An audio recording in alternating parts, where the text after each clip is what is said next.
Compass bearing versus true bearing. Now, bearing is a measure of the angular distance or direction of one point from another, and these are two forms of bearing: compass bearing and true bearing. Now, the true bearing is also simply referred to as bearing. True bearing is measured from the North Pole in clockwise direction. Here are some points. The bearing is measured from the North Pole only, and the measurement must be in the clockwise direction. And true bearing is represented in three figures. Hence, true bearing is also called three figures bearing. Now, let's talk about compass bearing. Take note of the following point. Compass bearing is measured either from the North or South Pole. It could be measured in clockwise or anti-clockwise direction.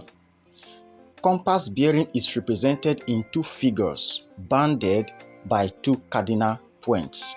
The cardinal points are northeast, northwest, southeast, or southwest.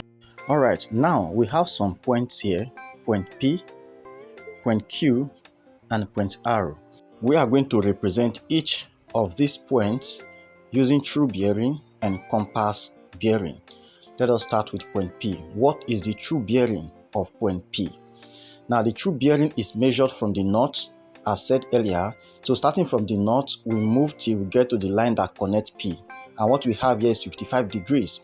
But true bearing must be represented in three figures. And so we have that the bearing of P is 0, 55 degrees, because it has to be three figures.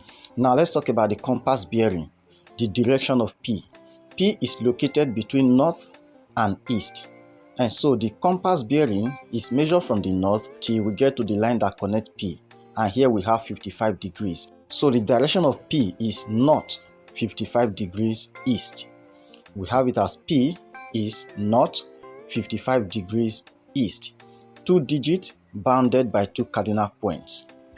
Next, position Q. What is the true bearing of Q?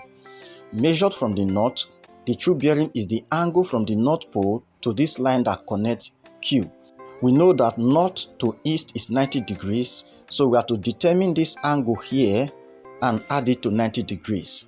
Now, from east to south is 90 degrees, and we have here given as 25 degrees. So 90 minus 25 is 65 degrees. So the bearing of Q is 65 plus 90, which is 155 degrees. So the bearing of Q is 155 degrees. Next, the compass bearing of Q, the direction of Q.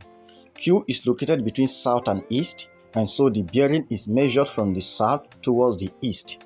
Now, starting from the South Pole, we measure the angle to the line that connects Q, and that is 25 degrees.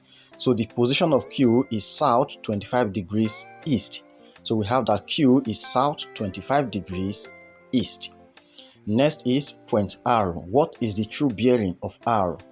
Now, measured from the north, the true bearing is the angle from the north down to the line that connects R to the origin. We know that north down to south is 180 degrees, so we have to determine the angle from south to the line of R. We also know that from south to west is 90 degrees, and we have here to be 49 degrees. So to get this space here, it is 90 minus 49, which is 41 degrees. So the angle here is 41. We have to add this 41 to the 180 from north to south. And when you add this, it gives you 221 degrees. So the true bearing of R is, 221 degrees. Now let's come to compass bearing, which is the direction of R.